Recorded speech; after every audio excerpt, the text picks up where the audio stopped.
الحمد لله رب العالمين والعاقبة للمتقين والصلاة والسلام على سيد الأنبياء والمرسلين محمد وعلى آله وصحبه أجمعين. أما بعد فأعوذ بالله من الشيطان الرجيم. بسم الله الرحمن الرحيم.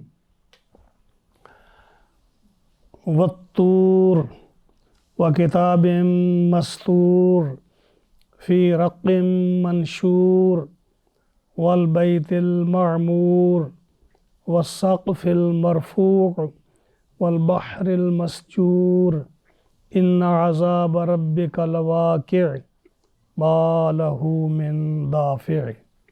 صدق الله مولانا العظيم وبلغنا رسوله النبي الكريم الأمين ونحن على ذلك لمن الشاهدين والشاكرين والحمد لله رب العالمين. مولاي صل وسلم دائما أبدا على حبيبك خير الخلق كلهم فإن من جودك الدنيا وذرتها ومن علومك علم اللوح والقلم هو الحبيب الذي ترجى شفاعته لكل هول من الأهوال مقتحم. محمد سيد الكونين والثقلين والفريقين من عرب ومن عجم دعمت دعته النصارى في نبيهم واحكم بما شئت مدحا فيه واحتكم. فمبلغ العلم فيه أنه بشر وأنه خير خلق الله كلهم. وراودته الجبال الشم من ذهب عن نفسه فأراها أيما شمم. يا رب بالمصطفى بلغ مقاصدنا واغفر لنا ما مضى يا واسع الكرم. فاغفر لناشدها واغفر لقارئها سألتك الخير يا ذا الجود والكرم. مولاي صل وسلم دائما أبدا على حبيبك خير الخلق كلهم. معززین حاضرین و سامعین کرام، رمضان المبارک سے پہلے سورہ والذاریات صورت نمبر 51 جو تھی وہ ختم ہوئی، اور آج رمضان المبارک کے بعد تقریباً 7 ہفتے کے بعد اب دوبارہ یہ سلسلہ شروع ہو رہا ہے، اور یہ صورت نمبر 52 ہے، سورۃ والطور. اس کے 2 رکوع ہیں، چھوٹی سی صورت ہے، اور اس کی 49 آیات کریمہ ہے. اس کا انشاءاللہ العزیز آج کی جو ہم نے 8 آیت کریمہ پڑھی ہیں، سورۃ والطور کی پہلی 8 آیات کریمہ، والطور سے لے کر پہلی سے 8ویں آیت تک، انشاءاللہ العزیز مختصر سے وقت میں آج ہم اس کا ترجمہ اور تفسیر عرض کریں گے. اللہ تعالیٰ کی بارگاہ میں دعا ہے رب تعالیٰ اس کا ترجمہ اور تفسیر صحیح عرض کرنے کی توفیق عطا فرمائے، اور مجھے اور آپ کو اس پر عمل کی توفیق عطا فرمائے. یہ علی محمود صاحب کا شکریہ کہ بہت سارے لوگ جو ہماری مسجد سے باہر دوسرے شہروں میں ہمارا درس سنتے ہیں، ان کی کالیں آ رہی تھی کہ آپ کو جو ہے درس نہیں ہوا پچھلے جمعے، تو انہوں نے دعاؤں سے بھی نوازا، اور یہ اللہ تعالیٰ ان کو بھی اجر عظیم عطا فرمائے کہ قرآن مجید کی تعلیم اور تبلیغ کا سلسلہ ہے، اللہ اس کو قبول فرمائے اور اس میں برکت دے. قرآن مجید فرقان حمید جو ہے، اس کا مطالعہ کرنا، اس کی تلاوت کرنا، اس کا درس دینا، یہ ایک بہت بڑا شفا کا ذریعہ ہے، بہت بڑا شفا کا ذریعہ ہے. گھر سے نکلتے ہوئے بیگم صاحبہ کہہ رہی جی آج نہیں جاؤ، آپ کو تکلیف ہے، آپ جا کے بولیں گے، یہ میرے ڈاکٹر صاحبزادہ صاحب چونکہ ڈاکٹر زیادہ صحت کو سمجھتے ہیں، یہ بھی کہہ دیں آپ یہ کیا کر رہے ہیں، آپ کو اتنی تکلیف ہے، آپ ان کے صحت. میں نے کہا بیٹا ہمارا بھی ایک نظریہ ہے کہ جہاں کوئی علاج کارگر نہ ہو، جہاں دوائیں کارگر نہ ہوں، ڈاکٹر کو بس نہ چلتا ہو، وہاں قرآن مجید کی آیات جو ہے وہ شفا کا سبب بنتی ہے. ایک عالم دین کے بیٹے بیمار ہو گئے، دنیا جہان کا علاج کیا، کہیں بھی ان کو شفا نہ ہوئی. آخر موت کا وقت سر پر آ پہنچا.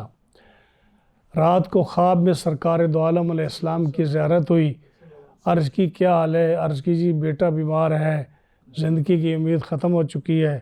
فرمایا ایک عالم دین ہونے کے باوجود تمہیں اس کا پتہ نہیں کہ اس کی شفا قرآن میں موجود ہے؟ کیوں نہیں اپنے بیٹے کو آیات شفا پڑھ کر پانی پر دم کر کے اس کو پلاتے اور اس کو دم کیوں نہیں کرتے؟ 6 آیات شفا ہیں، وہ انہوں نے پڑھی، دم کی، پانی پر پلایا، وہ جو موت کے منہ میں تھا وہ بیمار ٹھیک ہو گیا. اس کا آپ جتنا ادب کریں، کیونکہ مجھے بھی لوگ کہتے ہیں تکیہ رکھ لیں، دیوار کے ساتھ بیٹھ جائیں، لیکن قرآن کریم کا ایک ادب ہے، اس کا ایک احترام ہے. ہاں جی، اس کو سستی سے پڑھنا، سستی سے سننا، اس کا آپ اگر احترام کریں گے رب تعالیٰ آپ کو عزت دے گا. اگر آپ اپنا آرام زیادہ محسوس کریں گے اور اس کی زیادہ فکر کریں گے اور قرآن کے ادب و احترام کا عزت و احترام اور ادب نہیں کریں گے تو پھر آپ کا اتنا احترام اور عزت رب نہیں بڑھائے گا اس کی. اس لیے یہ قرآن مجید ایسی مقدس کتاب ہے، اس کو پاک نیت سے پڑھو، پاک وجود کے ساتھ اس کو ٹچ کرو، پاک ارادوں سے ذہن حاضر کر کے اس کا مطالعہ کرو.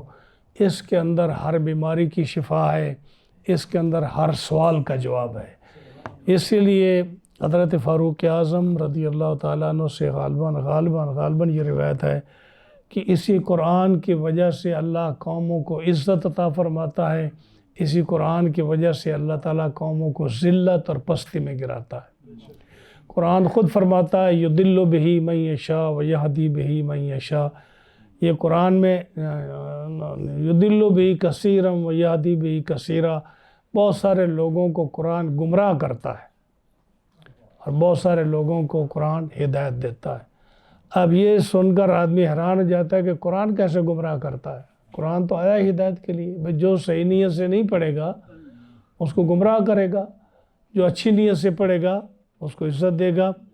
اور اسی قرآن کی برکت سے ایک کمزور اور غریب اور اس شخص کی جس کی کوئی حیثیت دنیا میں نہ ہو، اس قرآن کی وجہ سے اس کو اتنی عزت ملتی ہے کہ انسان تصور بھی نہیں کر سکتا.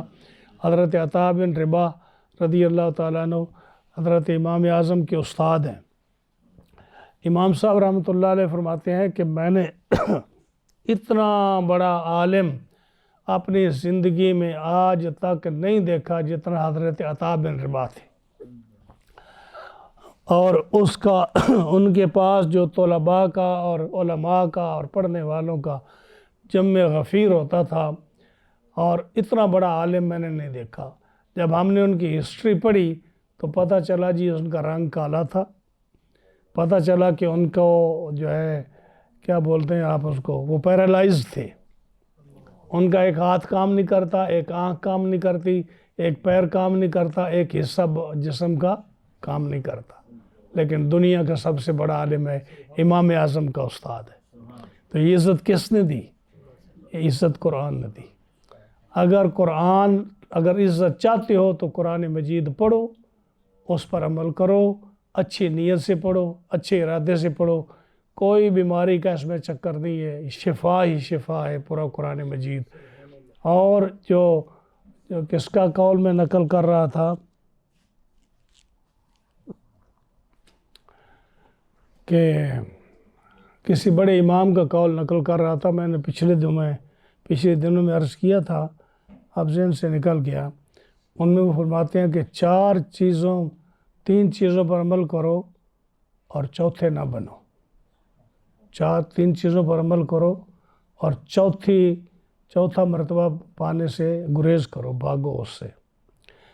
خود قرآن کے عالم بنو، قرآن پڑھنے والے بنو، سمجھنے والے بنو. اگر تمہارے اندر یہ بات نہیں ہے تو پھر طالب علم بنو کہ چلو تم قرآن پورا نہیں پڑھ سکتے، ایک آیت تو سیکھ سکتے ہو، وہ بھی نہیں سیکھ سکتے، اس نیت سے تو بیٹھو کہ ہمیں قرآن کی آدھی آیت کی سمجھ آ جائے گی. اس نیت سے تو بیٹھو کہ ہم طلباء میں اپنا حصہ ڈال لیں. تو قرآن عالم بنو، عالم نہیں بنتے ہو تو قرآن سیکھنے والا بنو، طالب علم بنو. اور اگر طالب علم نہیں بن سکتے ہو تو جو عالم دین ہیں ان کی کم از کم عزت کرو، ان سے مذاق تو نہ کرو، ان کو اپنی باتوں کا نشانہ تو نہ بناؤ. ان کو رب نے ایک عزت دی ہے اپنے کلام کے برکت سے، تو ان کی عزت کرو، احترام کرو. یہ تین چیزوں پر عمل کرو، چوتھے کی طرف نہ جاؤ. وہ کون سا؟ کہ جو علماء کے مخالف ہے اس صف میں شامل نہ ہو، اس صف میں شامل نہ ہو، اس کی بڑی وعید ہے. تو آج ہم انشاءاللہ العزیز ان آیات کریمہ کا درس کرنے کے فرمایا والطور. رب تعالیٰ جل شانہ اپنی مخلوق کی قسمیں یاد فرماتا ہے. پہلی قسم یاد فرمائی والطور، طور کی قسم. دوسری قسم یاد فرمائی وکتاب مسطور، اور یہ لکھی ہوئی کتاب جو کاغذوں میں ہے، اس لکھی ہوئی کتاب کی قسم. فی رق منشور، جو کھلے دفتر میں لکھا گیا ہے اس کی قسم. والبیت المعمور، اور بیت معمور جو ہے، جو چوتھے آسمان پر یا ساتویں آسمان پر ہے، اس بیت معمور کی قسم. والسقف المرفوع، اور چھت کی قسم، جو بلند چھت ہے. یعنی پہلا آسمان جو ہے یہ معمور کے اوپر ہے، بیت المعمور کے اوپر ہے، یا ساتویں آسمان کی جو بھی بیت المعمور کے اوپر آسمان کی چھت ہے، اس چھت کی قسم. والبحر المسجور، اور سلگائے ہوئے سمندر کی، یعنی جو آگ لگایا ہوا سمندر ہے اس کی قسم. اتنی قسمیں، یعنی طور کی قسم، کتاب مستور کی قسم، رق منشور کی قسم، بیت المعمور کی قسم، سقف المرفوع کی قسم، بحر المسجور کی قسم. 6 قسمیں رب تعالیٰ نے یاد فرما کر، اب ظاہر جو 6 قسموں کے بعد رب فرماتا ہے اس کی کوئی ویلیو ہوگی یا نہیں ہوگی. یعنی اتنی قسمیں یاد فرمانے کی کیا ضرورت سی جب ایک اتنی اہم بات نہ ذکر کرے. تو رب تعالیٰ نے ایک اہم بات ذکر کی 6 قسمیں یاد فرمانے کے بعد کہ بے شک ان عذاب ربک لواقع، بے شک تیرے رب کا عذاب ضرور واقع ہونے والا ہے. اس عذاب سے بچو، تیرے رب کا عذاب ضرور واقع ہونے والا ہے. ما لہ من دافع، جو اس عذاب کو کوئی ٹالنے والا نہیں ہے. تیرے رب کا عذاب واقع ہونے والا ہے جس کو کوئی شخص عذاب کا ٹالنے والا نہیں ہے. اب ہم شروع کرتے ہیں کہ یہ سورت جو ہے زاریات کے بعد طور آئی، ان دونوں سورتوں کے درمیان مناسبت ہے. طور میں بھی توحید کا، رسالت کا اور آخرت کا ذکر ہے، اور زاریات میں اور طور میں بھی ان چیزوں کا ذکر ہے. عذاب، آخرت کے عذاب کا، آخرت کے معاملات کا، اور توحید کا اور رسالت کا اس میں بھی ذکر ہے. سورہ والطور میں، سورہ زاریات میں آخری آیت سی فویل للذین کفروا من یومہم الذی یوعدون، خرابی ہے ان لوگوں کے لیے جنہوں نے اس دن کا وعدہ، جس دن کا وعدہ کیا جاتا ہے، جو اس دن سے انہوں نے انحراف کیا اور انکار کیا. اس سورۃ پاک میں بھی وہی آیت ہے، اسی کے مطابق فویل یومئذ للمکذبین، ویل ہے اس دن جھٹلانے والوں کی خرابی ہے. یعنی ان دن جنہوں نے اس دن کو جھٹلایا ان کے لیے خرابی ہے۔ الذین هم فی خوض یلعبون، وہ جو مشغلہ میں کھیل رہے ہیں۔ اگلے جمعے پر اس کا درس ہوگا ان آیات کا۔ اسی طرح قرآن مجید فرقان حمید میں اس میں سورہ زاریات میں فرمایا ان المتقین فی جنات وعیون، بے شک نیک لوگ جو ہے وہ چشموں اور جنتوں باغوں میں ہوں گے۔ آخذین ما آتاہم ربہم انہم کانوا قبل ذالک محسنین، اسی مضمون کو ادھر دہرایا سورہ والطور میں، فرمایا ان المتقین فی جنات ونعیم فاکہین بما آتاہم ربہم ووقاہم ربہم عذاب الجحیم۔ تو ان کا مضمون ملتا جلتا ہے، اس لیے ان دونوں کو ذکر فرمایا۔ اب والطور جو ہے اس سے کیا مراد ہے؟ اب ہم آپ سے پوچھیں تو آپ کو فوراً جواب دیں گے جی طور کا ہمیں پتہ ہے، ہمیں آپ کو بتانے کی ضرورت نہیں ہے۔ طور کس کو کہتے ہیں؟ ہاں جی، طور، کوہ طور کو بس یہ سب نے سنا کہ کوہ طور کو کہتے ہیں۔ طور اور جبل جو ہے نا، یہ بھی عربی کا لفظ ہے۔ جبل کا معنی پہاڑ ہے اور طور پہاڑ کا نام ہے۔ بڑی مختلف روایتیں اس کے اندر علماء نے بڑی بحث کی ہے۔ تو انہوں نے ایک بات یہ فرمائی کہ جبل اس پہاڑ کو کہتے ہیں جس پر سبزہ نہ ہو، جو خشک پہاڑ ہو، جس پر کوئی درخت نہ ہو، کوئی سبزہ نہ ہو، کوئی پھل نہ ہو، اس کو کیا کہتے ہیں؟ جبل۔ اور طور اس پہاڑ کو کہتے ہیں جس پر سبزہ ہو، درخت ہوں، پھل لگے ہوں۔ بہت سارے درختوں پر پھل لگتے ہیں، ان میں سبزہ ہوتا ہے، اس میں درخت ہوتے ہیں، اور وہ درخت، وہ پہاڑ بڑے سرسبز، اور لوگ وہاں سیر کے لیے جاتے ہیں، بیٹھتے ہیں۔ تو جس پر سبزہ ہو، درخت ہوں، ان پہاڑوں کو، ہر اس پہاڑ کو جس پر سبزہ اور درخت وغیرہ ہوں، پھل لگے ہوں، اس کو کیا کہتے ہیں؟ طور۔ اور جس پر جو خشک پہاڑ ہو اس کو جبل بولتے ہیں۔ ایک بات تو یہ ہے۔ دوسرا ان کا کہ طور اس پہاڑ کو کہتے ہیں جس پر حضرت سیدنا موسیٰ علیہ السلام پر وحی نازل ہوئی۔ جب حضرت موسیٰ علیہ السلام پہاڑ پر گئے، اور ہمیشہ اسی پہاڑ پر جاتے تھے، جب بھی اللہ سے بات کرنی ہوتی تو اسی پہاڑ پر جاتے۔ وہ پہاڑ کہاں ہے؟ مصر میں۔ وہ پہاڑ مصر میں ہے، اور اس پہاڑ کو جو ہے عام، جیسے ڈاکٹر صاحب نے فرمایا یا آپ لوگوں کے ذہن میں ہے، اس پہاڑ کا نام طور ہے۔ طور سینا یا طور سینا دونوں الفاظ آتے ہیں، جس سے یہ مشہور ہے جو سینائی کا لفظ جو آج کل امریکہ میں اور یورپ میں اور ہر جگہ مشہور ہے، اور وہ صحرائے سینا بھی آج موجود ہے۔ تو وہاں جو پہاڑ ہے طور سینا، اس کو طور بولتے ہیں جہاں موسیٰ علیہ السلام پر وحی نازل ہوئی۔ بعض علماء نے یہ لکھا ہے، مفسرین نے، کہ یہ اور پہاڑ ہے جس کو طور کہتے ہیں، یہ سیریا میں واقع ہے۔ بعض نے کہا یہ پہاڑ جس کو طور کہتے ہیں وہ مدین میں واقع ہے۔ بہرحال علماء کے مختلف اقوال ہے۔ بعض نے یہ کہا کہ اتنا بڑا پہاڑ ہے جس نے پوری دنیا کو گھیرے ہوئے ہے، لیکن بعض علماء نے اس کی تردید کی ہے۔ اینی ہاؤ، جو پہاڑ کا ذکر آیا طور کا، تو ہم یہاں پہاڑ کی، چونکہ پہاڑ کی قسم رب تعالیٰ نے یاد فرمائی، تو ہم اس کے بارے میں تھوڑی سی بات عرض کرتے ہیں۔ یہ پہاڑ جو ہے نا طور، جب اس پر اللہ تعالیٰ جل شانہ نے تجلی فرمائی، جس کا ذکر ہے سورہ اعراف میں آتا ہے،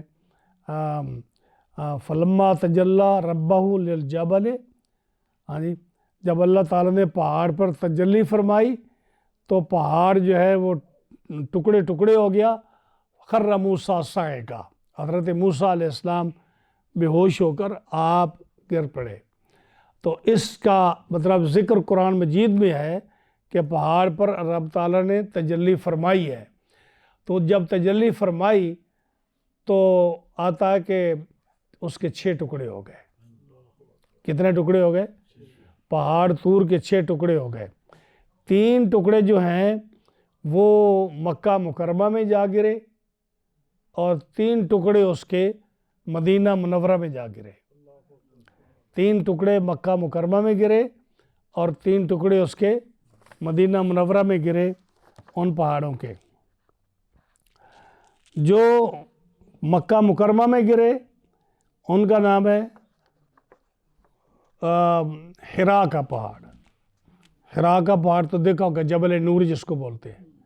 جبل نور یہ اس طور کا حصہ ہے جس پر اللہ تعالیٰ نے تجلی فرمائی اور ٹکڑے ہوئے۔ اور دوسرا پہاڑ کوہ صبیر ہے۔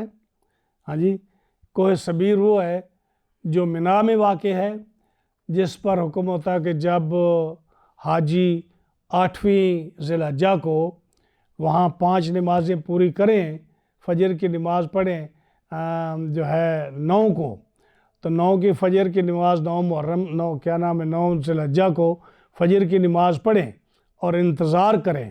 ساتھ ہی جو کوہ صبیر ہے اس پر جب سورج کی دھوپ پڑے، روشنی پڑے اور پہاڑ دھوپ سے چمکے، اس وقت تم عرفات کے لیے وہاں سے روانہ ہو۔ یہ کوہ صبیر ہے، یہ بھی اس کا حصہ ہے جو طور سے جو ٹکڑا آیا، کوہ صبیر اس کا حصہ ہے۔ ایک پہاڑ ہے جس کو جبل ثور کہتے ہیں۔ یہ ثور پہاڑ وہ ہے جس میں غار ثور ہے، جہاں نبی کریم صلی اللہ تعالیٰ علیہ وسلم 3 دن آپ نے اس غار میں قیام فرمایا۔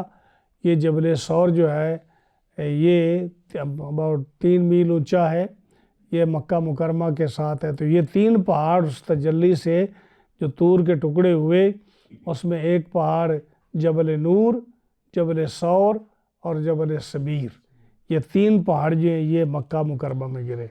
اور 3 پہاڑ جو ہیں یہ ٹکڑا ہو کر مدینہ منورہ میں گرے۔ تو مدینہ منورہ میں جو پہاڑ 3 گرے اس طور کے ٹکڑے کے، اس میں ایک جبل احد ہے۔ جبل احد یہ وہ پہاڑ ہے جس کو رسول اللہ صلی اللہ علیہ وسلم نے فرمایا کہ جبل احد وہ پہاڑ ہے یحبنا ونحبہ، وہ ہم سے محبت کرتا ہے پہاڑ، اور وہ ہم سے محبت کرتا ہے اور ہم اس سے محبت کرتے ہیں۔ اور اس کو جنت کا پہاڑ بھی کہا گیا ہے کہ یہ جنت کا پہاڑ ہے، اس کی بڑے فضائل ہیں۔ تو دوسرا پہاڑ جو ہے ورقان ہے، جو مکہ مکرمہ سے مدینہ منورہ سے جب آپ مکہ کی طرف جائیں تو 4 منزل کے فاصلے پر، یعنی 4 دن آپ چلیں وہاں سے اونٹ اور گھوڑوں پر، چوتھی 4 منزلیں جب ختم ہوں تو وہاں ورقان پہاڑ جو ہے یہ وہ ہے جو طور سے ٹکڑے کے طور پر وہاں گرا۔ اور تیسرا پہاڑ جو رضوی ہے وہ بھی وہاں سے جو ہے نا 4 منزل کے فاصلے پر ہے، مکہ مکرمہ کے قریب۔ تو یہ پہاڑ ہیں جو طور پر جب تجلی پڑی تو 3 ٹکڑے مکہ مکرمہ میں گرے اور 3 ٹکڑے مدینہ منورہ میں پڑے۔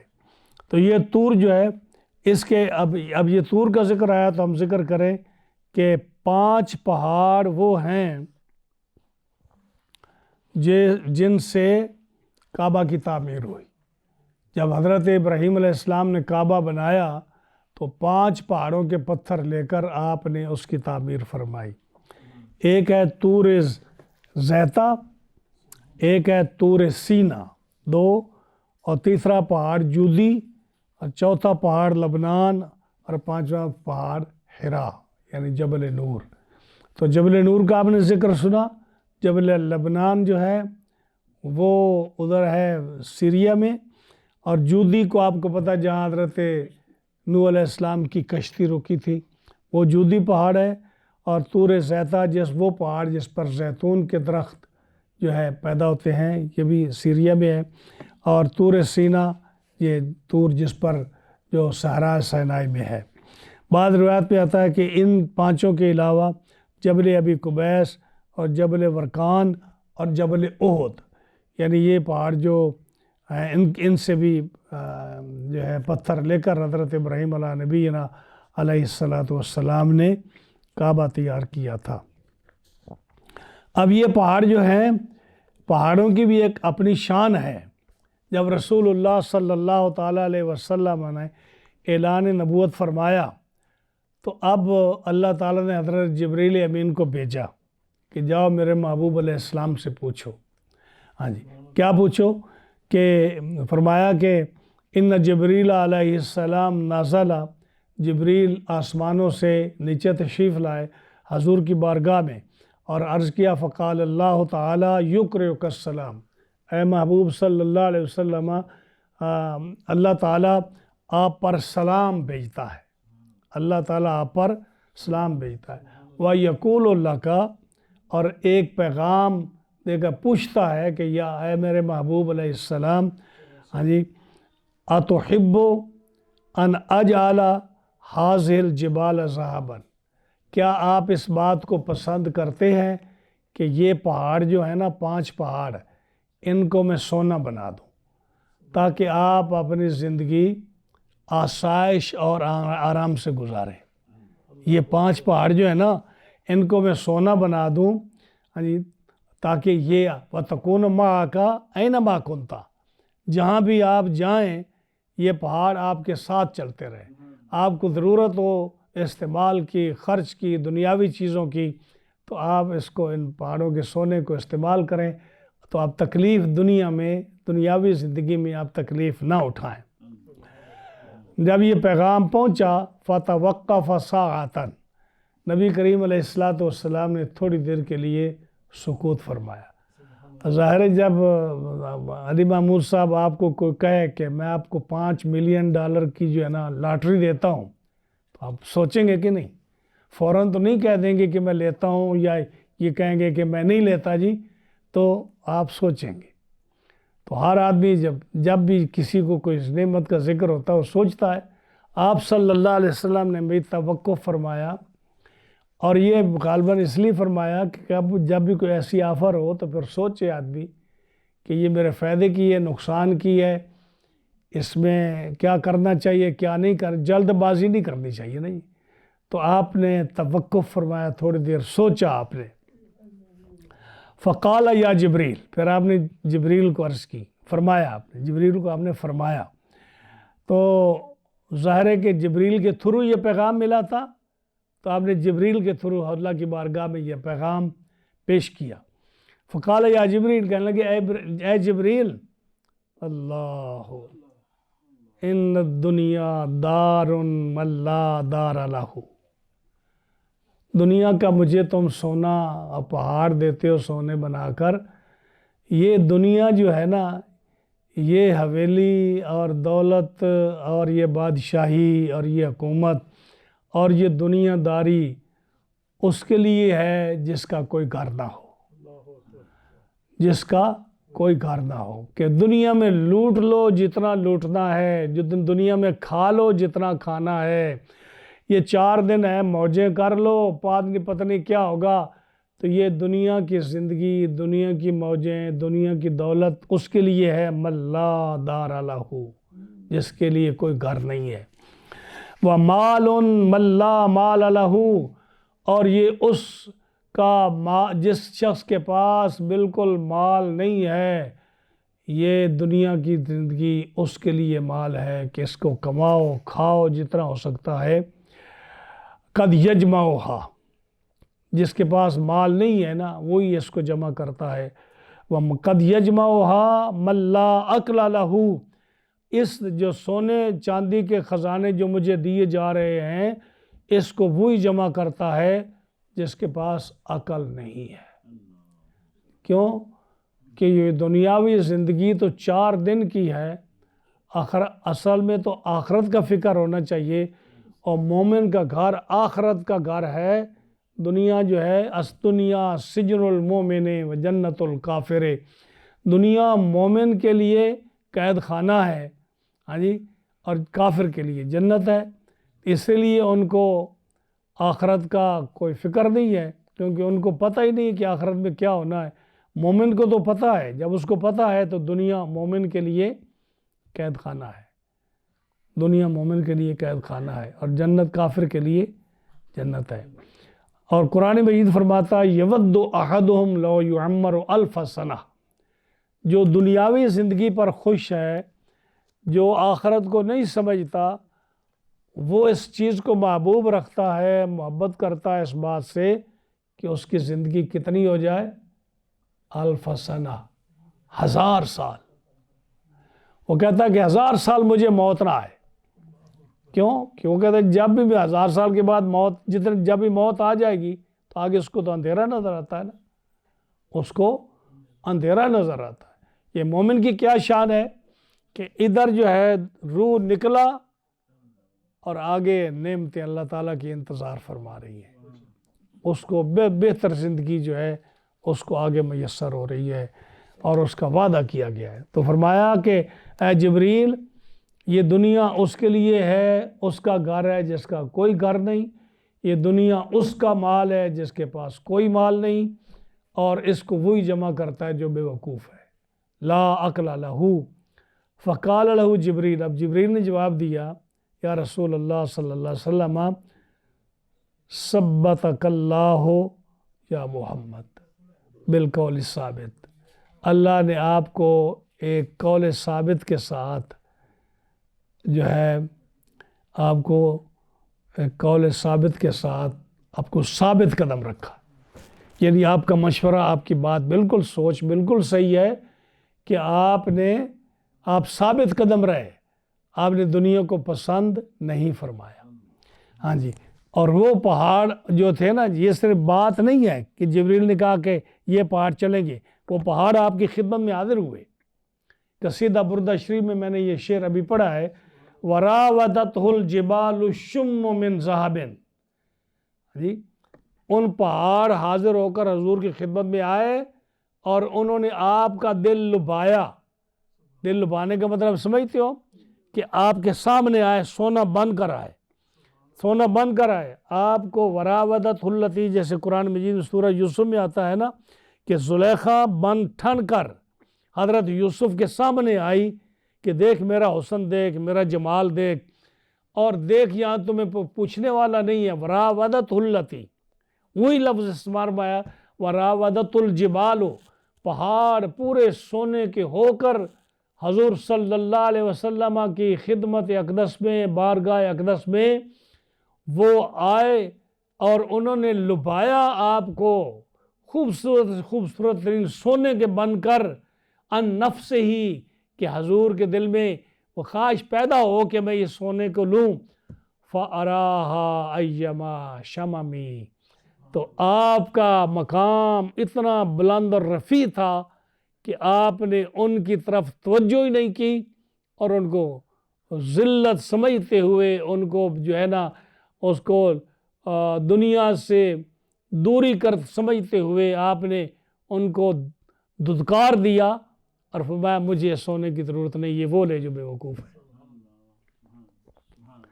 تو اس کا اب یہ پہاڑ جو ہے نا، اسی طرح کچھ اور پہاڑ ہے، مثلا جبل عیر ہے۔ یہ جبل عیر جو ہے یہ احد پہاڑ کے سامنے ہے، جبل عیر۔ اس کے بارے میں نبی کریم علیہ السلام نے کیا فرمایا؟ ھذا عیر جبل یبغضنا ونبغضہ۔ دیکھو احد پہاڑ کے بارے میں کیا فرمایا کہ احد پہاڑ ہے یحبنا ونحبہ، وہ ہم سے محبت کرتا ہے، ہم اس سے محبت کرتے ہیں۔ جبل عیر کے بارے میں فرمایا کہ ھذا عیر جبل یبغضنا ونبغضہ، وہ ہم سے بغض اور دشمنی رکھتا ہے اور ہم اس کو دشمن سمجھتے ہیں۔ علی باب من ابواب النار، قیامت کے دن یہ پہاڑ جہنم کے دروازے پر ہوگا۔ جو حضور کا دشمن پہاڑ ہے وہ جہنم کے، اس کا مطلب یہ ہے کہ پہاڑ جیسی چیز، پتھر جیسی سخت چیز، اس کے اندر بھی محبت اور دشمنی کا دل ہے، یعنی یہ محبت بھی کرتی ہے، یہ دشمنی بھی رکھتی ہے، ان میں شعور نہیں ہے، ان پہاڑوں میں، پتھروں میں شعور نہیں ہے۔ ہاں جی، اس کو بے جان کہا گیا ہے، لیکن آپ فرماتے ہیں کہ میں اس پتھر کو جانتا ہوں کہ جب میں اس راستے سے گزرتا تھا تو وہ کہا کرتا تھا السلام علیکہ یا رسول اللہ، السلام علیکہ یا رسول اللہ۔ یہاں پہاڑ کو فرمایا کہ احد پہاڑ ہم سے محبت کرتا ہے، ہم اس سے محبت کرتے ہیں، اور جبل عیر ہم سے دشمنی کرتا ہے، ہم اس سے دشمنی کرتے ہیں، اور جو دشمنی کرتا ہے جہنم کے دروازے پر یہ پہاڑ ہوگا، جہنم میں ہوگا۔ اسی طرح جبل مستندر ہے مدینہ منورہ میں، ہاں جی، اور جو ہے جبل صلع ہے۔ یہ جبل صلع جو ہے یہ جو مسجد فتح ہے غالباً اس کے سامنے ہے، اور اس کی غربی جو جانب ہے وہاں بنی حرام کی غار ہے، یہ وہ غار ہے جس میں رسول اللہ صلی اللہ علیہ وسلم قیام فرماتے اور دعا کرتے، اور ظاہر ہے کہ اس وقت یہ دشمنی کا بھی یہ چلتا تھا، تو آپ اس غار میں جو ہے آرام فرماتے۔ جب یہ آیت نازل ہوئی واللہ یعصمک من الناس، کہ محبوب آپ کو سیکیورٹی کی ضرورت نہیں ہے، اللہ نے آپ کو اپنی حفاظت میں لے لیا ہے، تو آپ پھر اس غار کو آپ نے بہت کم قیام فرمایا، چھوڑ دیا اس کو۔ یہ جبل صلع ہے۔ اسی طرح ایک جبل صلی ہے جو اس کے ساتھ ہی ہے، جبل رمات ہے۔ جبل رمات جو ہے وہ آپ لوگوں نے دیکھا ہوگا، یہ جبل احد کے سامنے وہ چھوٹا سا پہاڑ ہے جس پر 50 تیر اندازوں کو رسول اللہ صلی اللہ علیہ وسلم نے غزوہ احد والے دن بٹھایا تھا اور فرمایا تھا کہ میرے حکم کے بغیر تم نے یہاں سے ہلنا نہیں، ہمیں فتح ہو یا شکست ہو، تم نے یہی رہنا ہے۔ اور وہی جو تھا ان لوگوں نے آپ کی بات پر زیادہ توجہ نہ دی، صحابہ کرام نے، اور ان میں سے بہت سارے آدمی چھوڑ کر چلے گئے کہ اب تو فتح ہو گئی ہے، لوگ غنیمت کا مال لوٹ رہے ہیں، ہم کو پیچھے رہ جائیں۔ تو مکثر لوگ دوڑ گئے، اور جو تھوڑے رہ گئے جو حضور کے حکم پر بیٹھے رہے، ادھر سے خالد ابن ولید احد پہاڑ سے اوپر سے ہو کر گھوڑوں پر انہوں نے آپ پر تیر اندازی کی، ان صحابہ پر وہ شہید ہو گئے، زیادہ نقصان اس سے ہوا۔ یہ جبل رمات ہے جس پر 50 نہیں 70 تیر انداز تھے جن کو رسول اللہ صلی اللہ علیہ وسلم نے بٹھایا تھا۔ اور ایک جو ہے اس میں جو ہے چھٹا پہاڑ جو ہے جبل احد ہے، اس کا ہم نے پہلے ذکر کیا کہ وہ وہاں سے ہیں۔ تو یہ پہاڑ ہیں جو جن پر اللہ تعالیٰ کا خاص فضل ہے، ان پہاڑوں کی تعریف ہے، ہاں جی۔ اور وہ پہاڑ جو 5 پہاڑ تھے جو رسول اللہ صلی اللہ علیہ وسلم کی خدمت میں حاضر ہوئے سونا بن کر، وہ کون سے ہیں وہ بھی بتاؤں آپ کو۔ وہ جبل ابو قبیس ہے۔ جبل ابو قبیس کے بارے میں آتا ہے کہ یہ سب سے دنیا میں روئے زمین پر پہلا پہاڑ جو رکھا گیا ہے وہ جبل ابو قبیس ہے، جبل ابو قبیس ہے۔ اور یہ چونکہ اس کی بڑی شان ہے اس پہاڑ کی، کیوں کہ وہ حرم کے بالکل ساتھ ہے، حرم کے ساتھ ہے۔ اس پر لوگ دعا کے لیے جب حضور صلی اللہ علیہ وسلم تشریف نہیں لائے بھی، تو عرب جو تھے جب دعا کے لیے حاضر ہوتے تو اس پہاڑ پر کھڑے ہو کر کعبے کے سامنے کھڑے ہو کر دعائیں کرتے تھے۔ یہ اب جبل عقبہ، یہ پورا پہاڑ سونے کا بن کر حاضر ہوا۔ دوسرا جبل حرا یعنی جبل النور۔ یہ جبل النور جو ہے یہ کتنا بڑا پہاڑ ہے، تو یہ بھی بڑا خوش قسمت پہاڑ ہے، یہ بھی حاضر ہوا سونا بن کر حضور کی بارگاہ میں۔ اور اس پہاڑ کو بڑی شان حاصل ہے جو باقی پہاڑوں کو کم ہے۔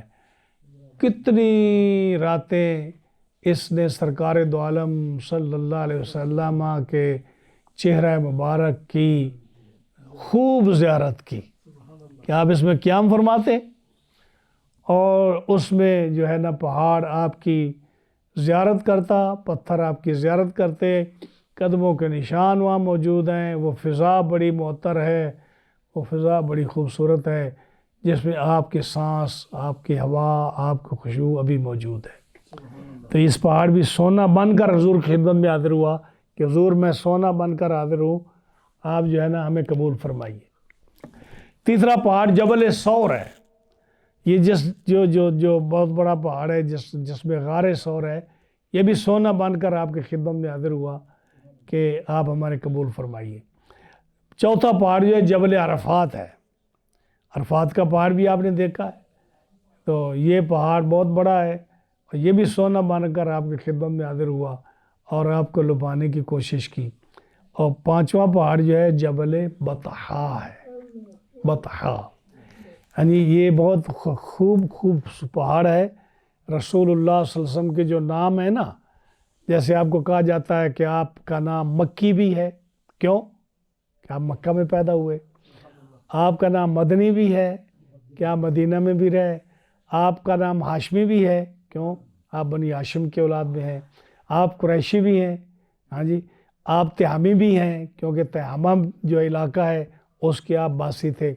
اسی طرح آپ کو ابتحی بطحی بھی کہا جاتا تھا کیونکہ یہ پہاڑ اس علاقے میں موجود ہے، اور جو نسبتیں آپ کی اس علاقے کے ساتھ وابستہ ہیں وہ سارے آپ کے نام ہیں، وہ سارے آپ کے نام ہیں۔ سبحان اللہ و بحمدہ سبحان اللہ العظیم۔ تو یہ تھا جو ہم نے کہا کہ طور پہاڑ جو ہے اس کے یہ حصے تھے، تو طور کے ذکر کی وجہ سے ہم نے آپ کے پہاڑوں کا ذکر کیا کہ پہاڑ کیا ہے۔ اب یہ سورت جو ہے یہ کتنی خوبصورت سورت ہے۔ حضرت جبیر بن مطعم رضی اللہ تعالیٰ عنہ یہ اب اسلام ابھی نہیں لائے تھے، اسلام ابھی نہیں لائے تھے۔ یہ جب غزوہ بدر ہوا تو جب قیدی مکہ کے لوگ قید ہوئے اور وہ قید میں تھے 70 آدمی، تو حضرت جبیر بن مطعم ابھی مسلمان نہیں ہوئے، یہ اہل مکہ کی طرف سے ان کے ساتھ حضور صلی اللہ علیہ وسلم کے ساتھ ڈائلاگ کرنے، گفتگو کرنے گئے ان قیدیوں کے بارے میں۔ جب وہاں پہنچے تو رسول اللہ صلی اللہ علیہ وسلم مغرب کی نماز پڑھا رہے تھے، تو آپ نے مغرب کی نماز میں سورہ والطور پڑھی، والطور وکتاب مسطور فی رق منشور والبیت المعمور والسقف المرفوع والبحر المسجور ان عذاب ربک لواقع ما لہ من دافع۔ جب انہوں نے یہ قسمیں سنی نا، آج ہمیں تو کوئی فرق نہیں پڑتا نا، چاہے 20 دفعہ کوئی پڑھ دے، لیکن زبان ہو مصطفیٰ علیہ السلام کی، نماز و مغرب کی، اور قرآن ڈائریکٹ جس پر نازل ہوا ہے اس کی زبان سے نکل رہا ہو، اور سننے والا عرب کا آدمی ہو، ہاں جی، سننے والا عربی ہو، اس نے جب یہ سنی نا حضرت جبیر مطعم نے، وہ کہتے ہیں کہ میں نے یہ آیت سنی ان عذاب ربک لواقع، قسموں کے بعد اسلام میرے دل میں اتر گیا، اسلام میرے دل میں اتر گیا۔ اور جب دل میں اترا تو یہ جو آخری جملے ہیں نا کہ ان عذاب ربک لواقع، اللہ کا عذاب، تیرے رب کا عذاب آنے والا ہے جس کو کوئی مٹا نہیں سکتا، ہٹا نہیں سکتا، دور نہیں کر سکتا۔ کہتے ہیں میں اتنا ڈر گیا اس آیت کو سن کر، اتنا آیت کو سن کر ڈر گیا کہ میں نے کہا اگر میں اسلام قبول نہ کروں تو میرے یہاں سے اٹھنے سے پہلے اللہ کا عذاب واقع ہو جائے گا اور میں ہلاک ہو جاؤں گا۔ آج وہی قرآن ہے، میرے منہ سے، آپ کے منہ سے، زید عمر بکر کے منہ سے نکلتا ہے، ہمارے اوپر کوئی اثر نہیں ہوتا، ہمارے اوپر کوئی اثر نہیں ہوتا۔ لیکن یہی کلام ہے جب اللہ توفیق دیتا ہے تو کسی ایسے بزرگ کے منہ سے، نیک آدمی کے منہ سے نکلتا ہے، یا قرآن جب اپنا معجزہ ظاہر کرنا چاہتا ہے تو پھر ایسا کلام جو ہے سنتے ہی پھر اس کے انوار و تجلیات بھی ظاہر ہو جاتے ہیں۔ تو حضرت جبیر بن مطعم بڑے عظیم قریشی ہیں اور صحابی ہیں، اور پہلے بڑا مقام تھا حضرت جبیر بن مطعم کا۔ تو ان کہتے ہیں کہ میں نے یہ آیتیں سنی تو میرے دل میں اسلام اتر آیا اور میں پھر مسلمان ہو گیا۔ حضرت ام سلمہ رضی اللہ تعالیٰ عنہ فرماتی ہیں میں نے حضور سے بیماری کی شکایت کی، یا رسول اللہ مجھے تکلیف ہے، ہم طواف کرنے والے تھے اس وقت، تو آپ نے فرمایا تو سواری پر بیٹھ جا اور تو طواف کر کعبے کا، اور آپ صلی اللہ علیہ وسلم نے نماز اس وقت شروع فرمائی۔ آپ نے نماز شروع فرمائی، اور جب آپ نے نماز شروع کی تو میں کعبے کا طواف کر رہی تھی، تو میں نے دیکھا کہ نبی کریم علیہ السلام کعبہ کے پاس سورہ والطور کی تلاوت کر رہے ہیں۔ اور جو ہے ایک حدیث یہ آتی ہے کہ نبی کریم صلی اللہ علیہ وسلم نے جب والطور کی تلاوت کی تو کہتے ہیں کہ اتنی خوبصورت تلاوت ہم نے کسی کی زبان سے نہیں سنی۔ اب خوبصورت تلاوت، یہ سورت کیا ہے؟ والطور، اس طور کی قسم، و کتاب مستور، کتاب مستور کی قسم، فی رق منشور، جو کھلے دفتر میں ہے۔ کتاب مستور لکھی ہوئی کتاب کی، یہ لکھی ہوئی کتاب سے کیا مراد ہے کہ تورات اللہ تعالیٰ نے اپنے ہاتھ سے لکھی، وہ کتاب مستور، اللہ نے تورات اپنے ہاتھ سے لکھی، اور جب اللہ نے لکھی تو حضرت موسیٰ اپنے کانوں سے اس قلم کے چلنے کی آواز کو سن رہے تھے. قلم کی آواز آتی ہے نا، اس قلم کی آواز کو موسیٰ علیہ السلام سن رہے تھے. وہ کتاب لکھی ہوئی موسیٰ علیہ السلام کے حوالے ہوئی تو اس کو کتاب مستور کہا گیا. کہ کتاب مستور کی قسم، یعنی تورات جو رب نے اپنے ہاتھ سے لکھی، جب لکھتے وقت موسیٰ علیہ السلام اس کو سن رہے تھے تو اس کتاب مستور کی قسم. یہ ایک تفسیر ہے.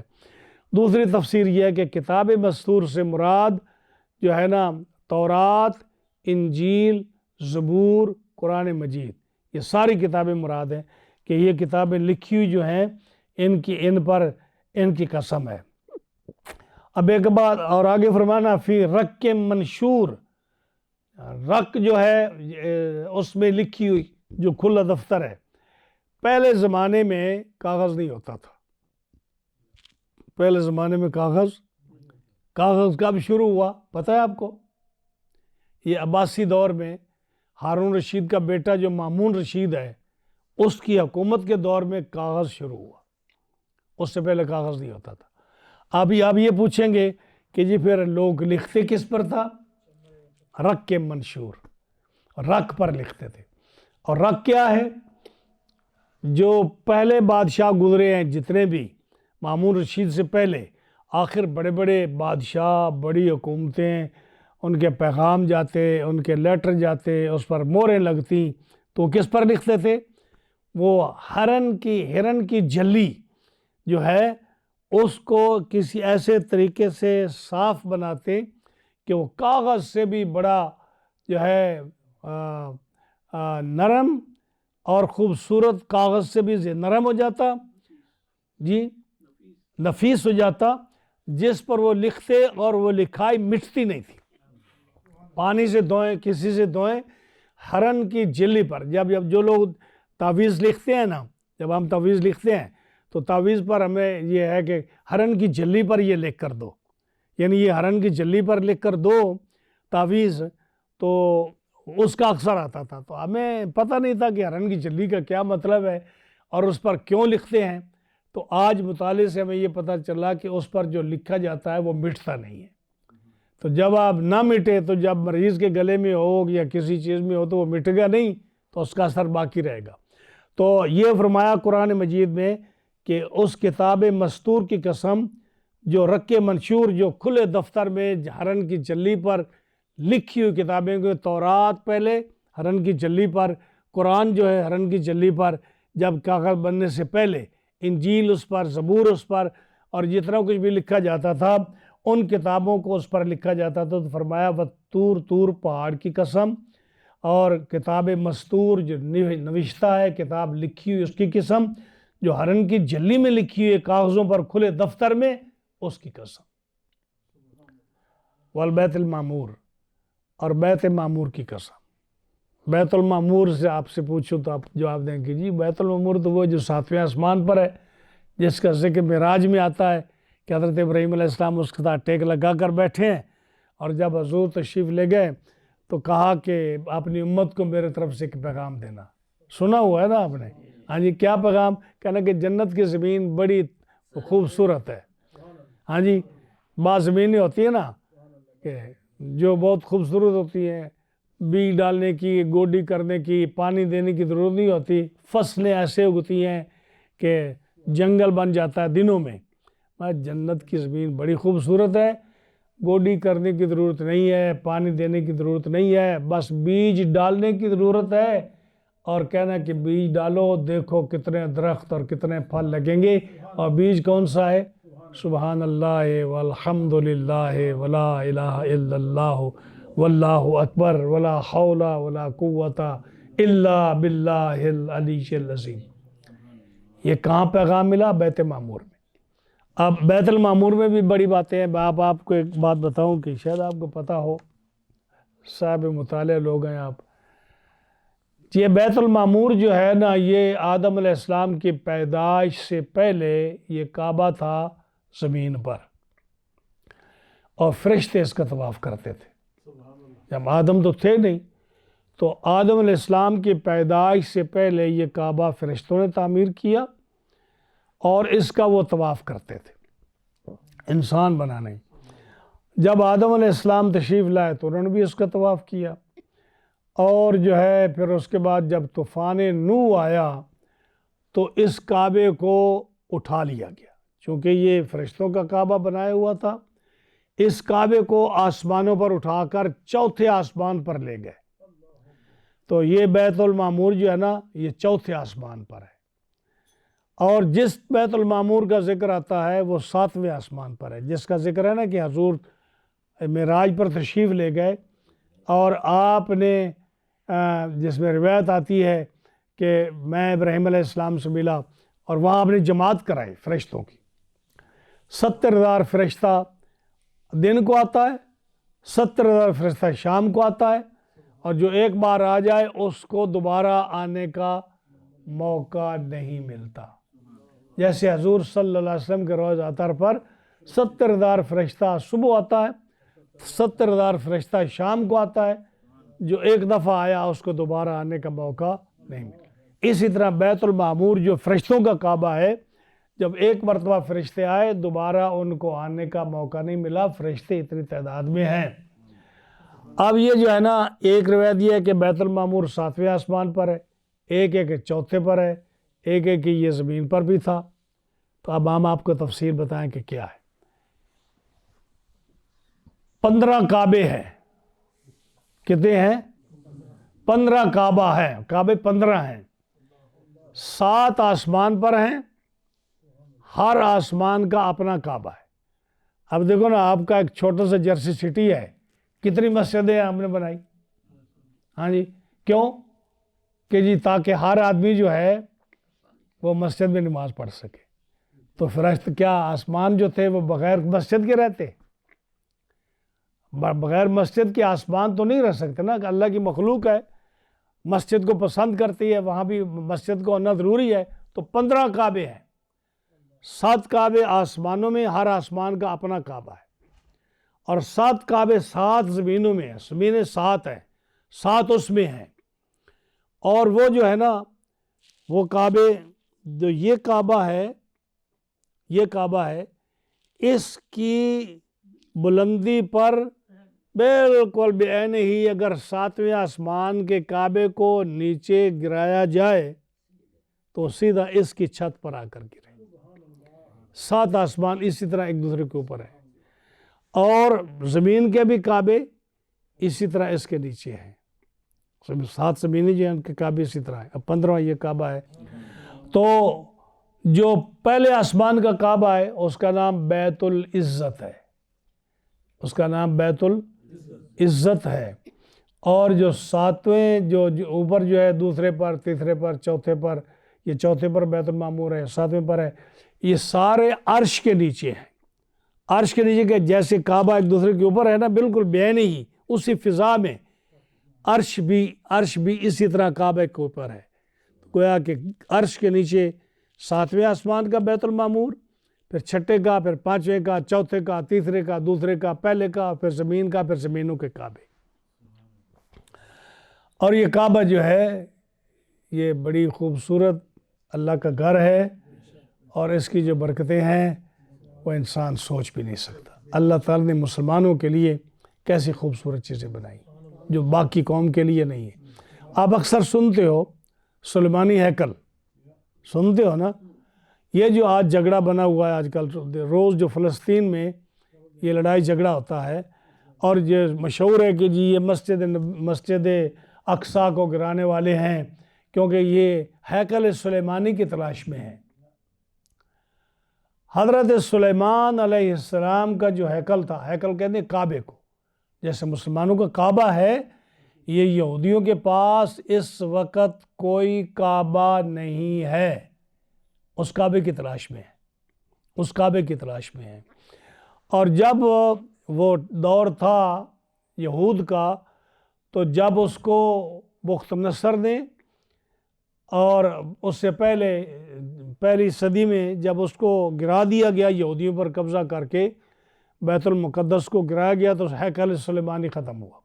پھر اس کے بعد تعمیر کیا انہوں نے، 70 سال کے بعد دوبارہ جب اس پر حملہ ہوا تو 70 سال کے بعد اس ہیکل سلیمانی کو بھی گرا دیا گیا، یہودیوں کو قید کر دیا گیا اور ان کو عراق میں لے گئے، جس کا ذکر سورہ بنی اسرائیل میں بھی تفاسیر میں آتا ہے، شاید ہم نے بھی ذکر کیا اس میں، اب ہمیں یاد نہیں۔ اب وہ کتنا عرصہ گزر گیا، اس وقت سے لے کر دانیال علیہ السلام جب تھے عراق میں اور یہود کو قید کیا، جس کا ذکر ہم کئی تفسیروں میں کر چکے ہیں مختصراً، آج تک یہودی قوم کے پاس کعبہ نہیں ہے۔ اب یہ اسی تلاش میں ہے کہ کعبہ بنائیں گے، اور ضرور بنائیں گے۔ ہاں جی، جب ان کے پاس حکومت نہیں تھی، کوئی جگہ نہیں تھی، تو اس وقت تلاش میں تھے۔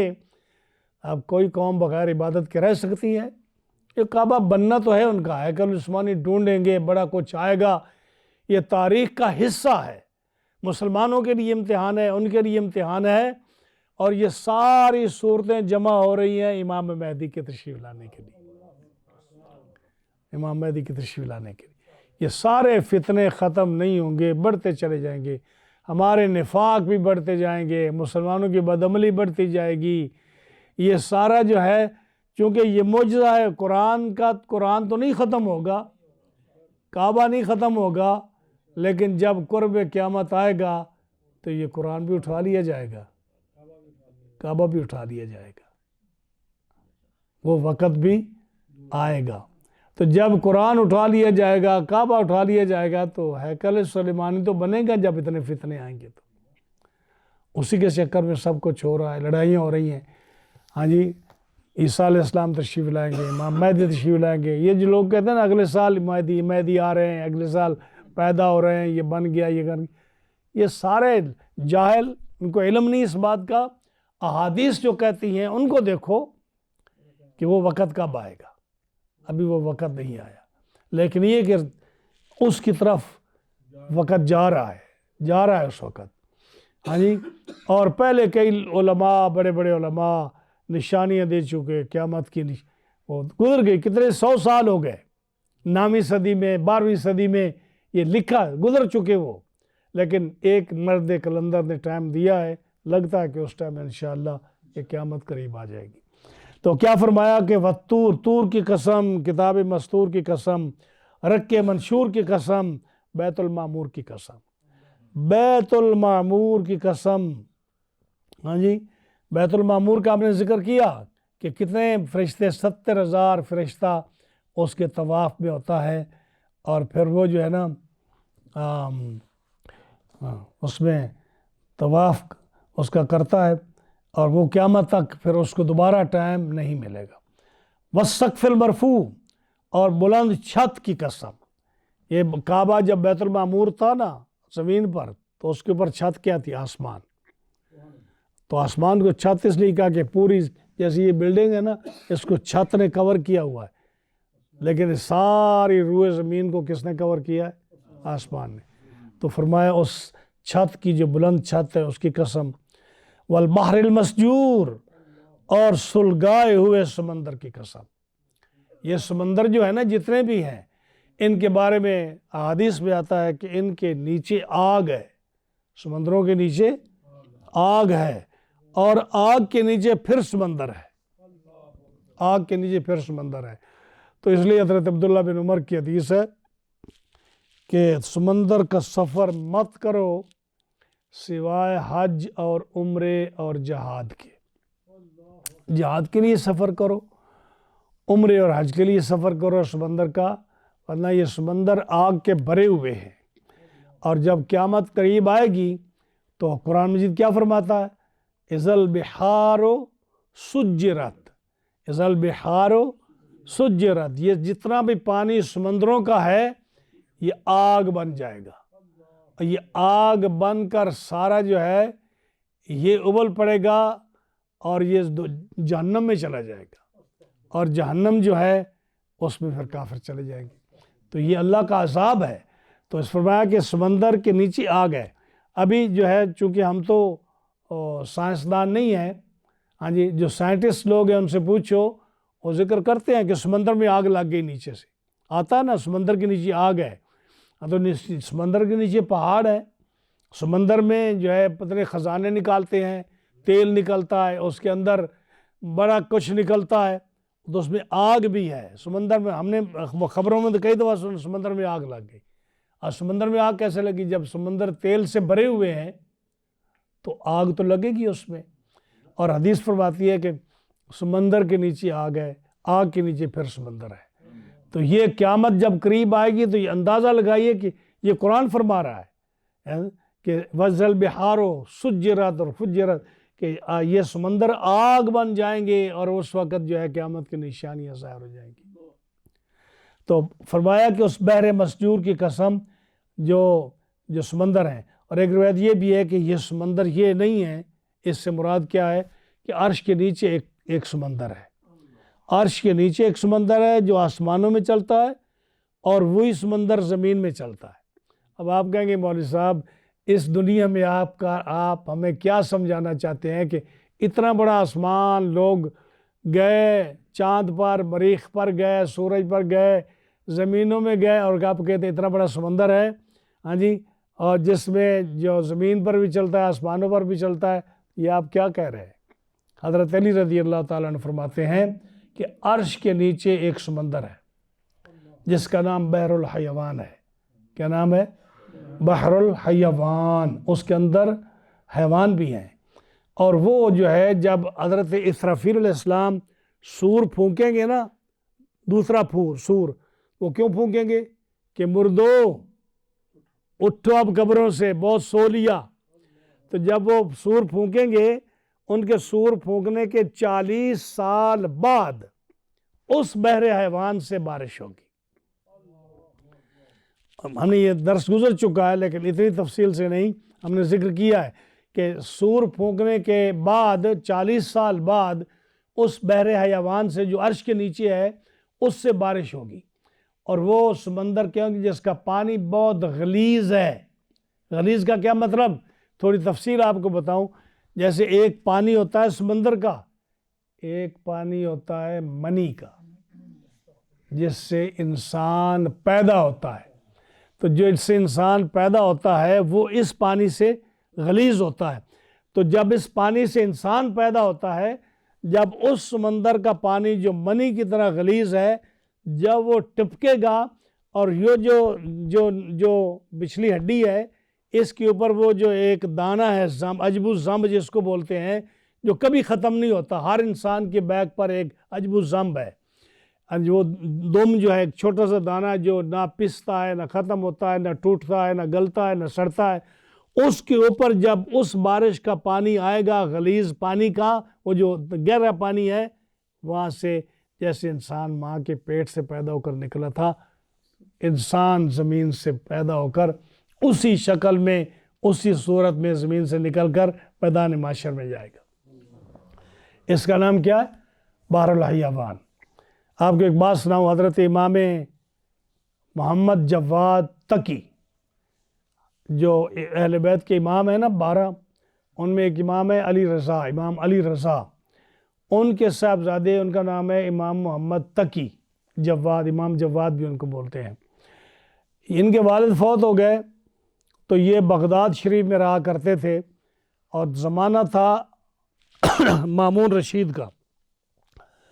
مامون رشید 1 سال کے بعد بغداد آیا کیونکہ ان کی بادشاہی تھی وہاں، اور جب اپنے محل میں رہنے لگا تو ایک دن وہ اپنے خلفاء کے ساتھ، اپنے وزیروں کے ساتھ شکار کے لیے نکلا. ان کے ہاتھ میں باز تھے، باز شکار کے لیے باز نکلتے، اور جو بھی تھا ان کے انتظام نکلے. بغداد کے شہر میں گلی میں بچے کھیل رہے تھے. بچوں نے دیکھا بادشاہی سواری آ رہی ہے، وزیر آ رہے ہیں، سارے بچے بھاگ گئے. اور امام محمد جواد، امام تقی جو تھے، 9 سال ان کی عمر تھی اس وقت، وہ کھڑے رہے، وہ نہیں ہٹے. مامون رشید بادشاہ تھا جس نے امام احمد بن حنبل کو کوڑے لگوائے. وہ آیا، اس نے پوچھا سارے بچے بھاگ گئے، تو کیوں کھڑا ہے؟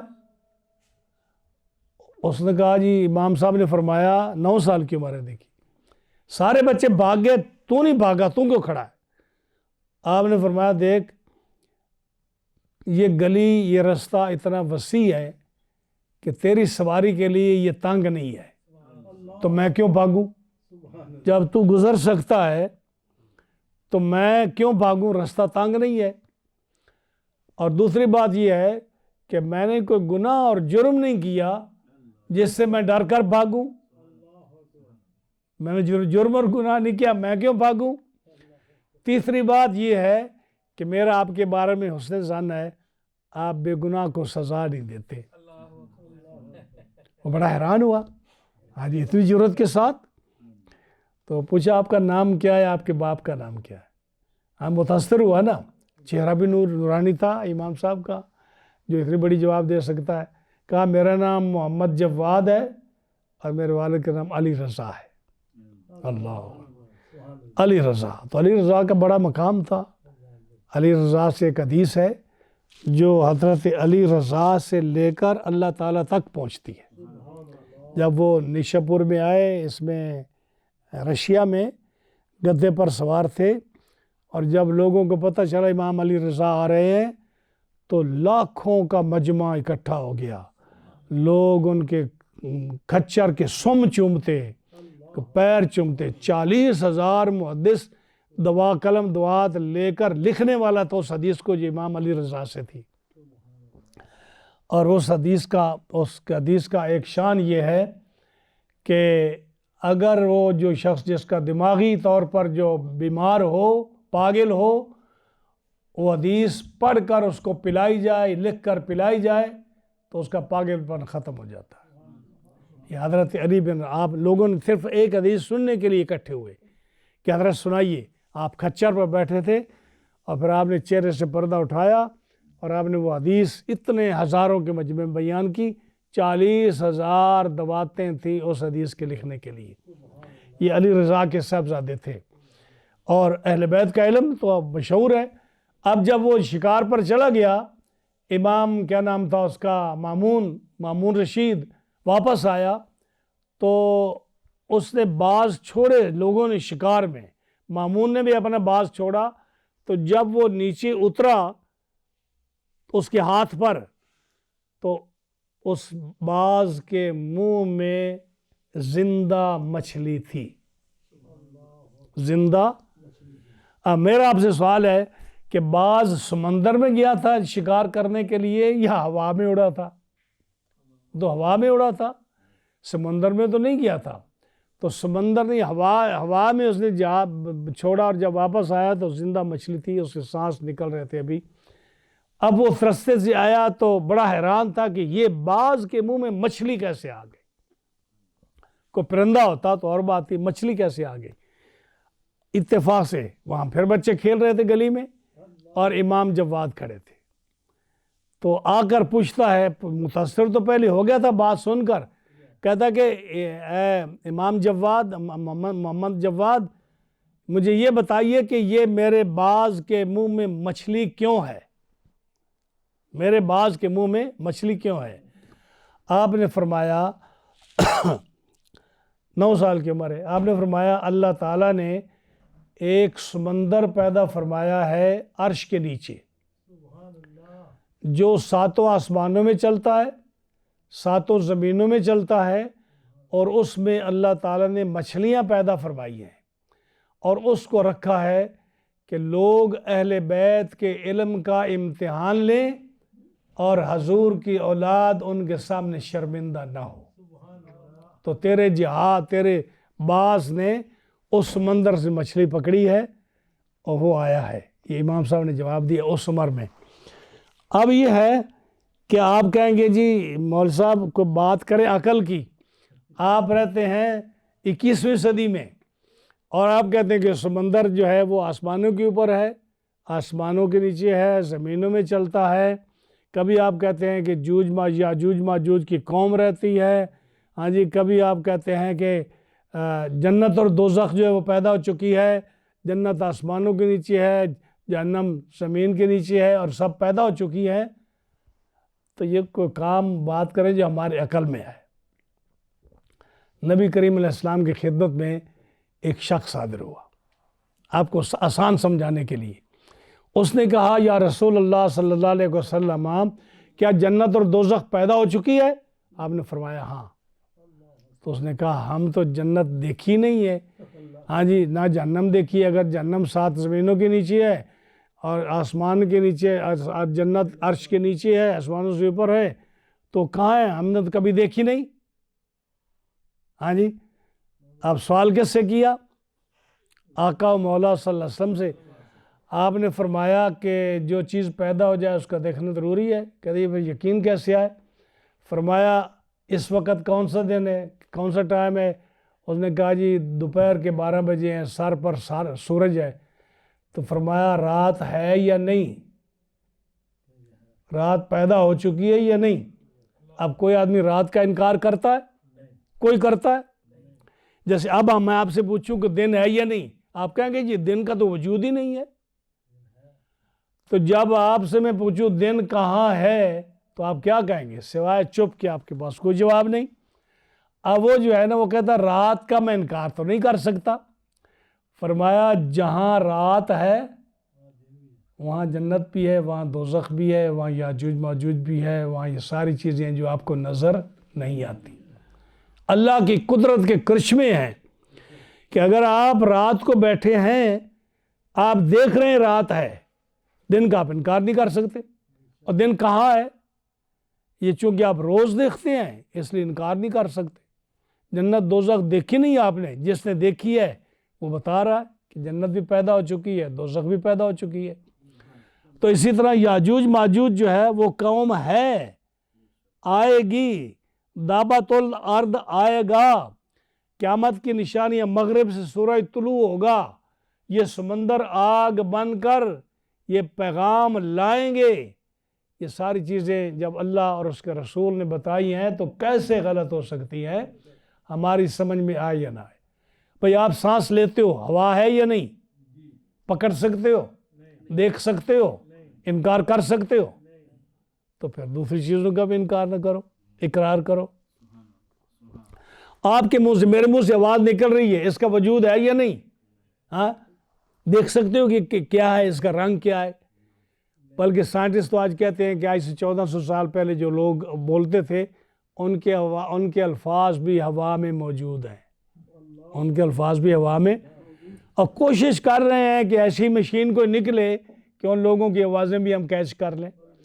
اس سائنٹسٹ کی بات ماننے کو تیار ہیں لیکن اللہ اور رسول کی بات ماننے کو تیار نہیں۔ کیوں جی ڈاکٹر صاحب؟ سبحان اللہ۔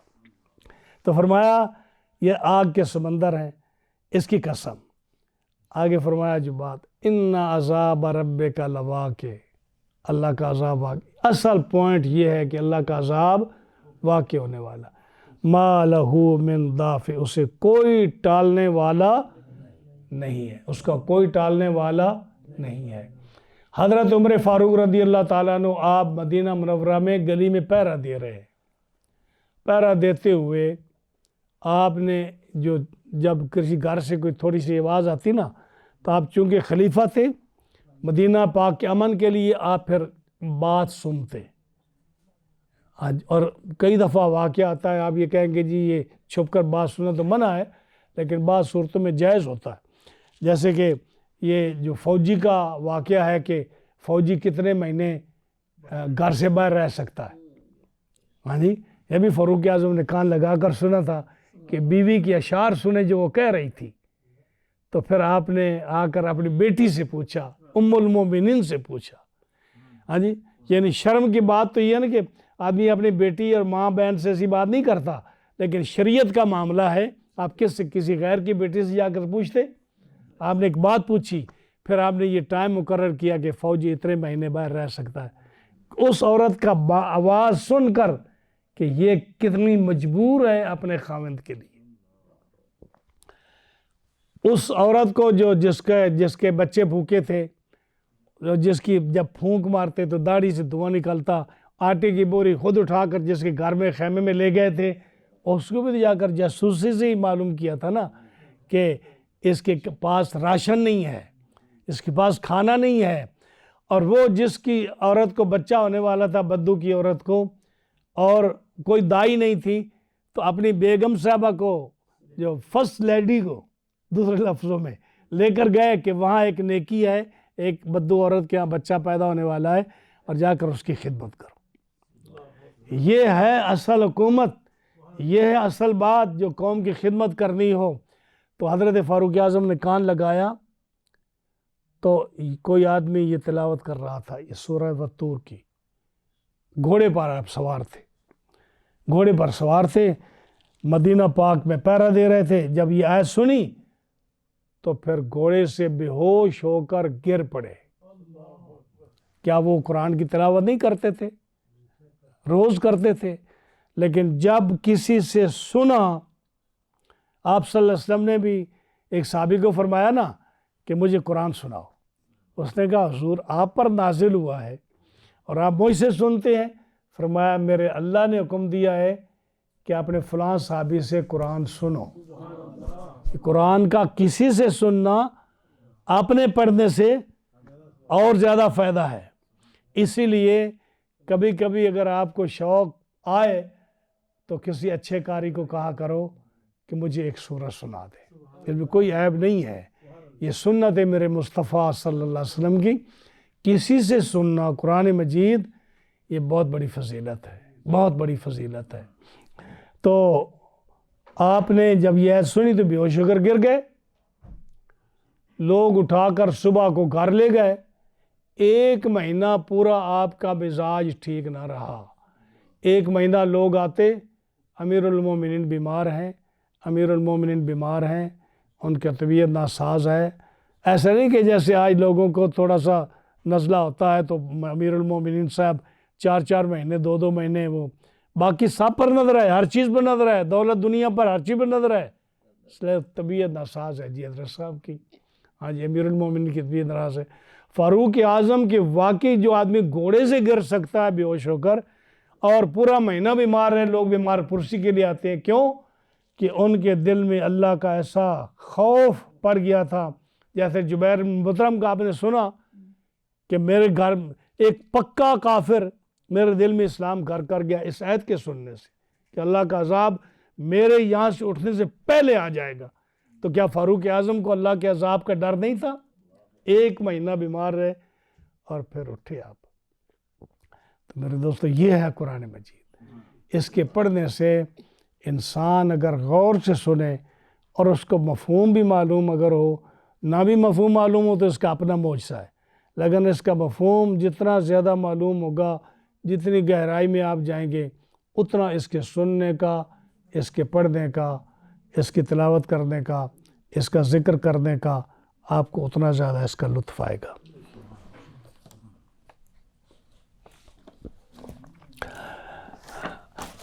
میرا خیال ہے ہم نے آپ کا بہت سارا ٹائم لے لیا، اس لیے ہم نے مختصر سی 8 آیتیں پڑھی تھیں۔ انشاءاللہ العزیز زندگی رہی تو انشاءاللہ اگلے درس میں جو ہے نا اگلا درس ہوگا۔ اللہ تعالیٰ اپنی بارگاہ میں اس کو ہماری کوشش کو، کاوش کو منظور اور مقبول فرمائے، اور رب تعالیٰ ہر مسلمان کی اور ہر قاری کی اور ہر سامع کی دعا کو قبول فرمائے۔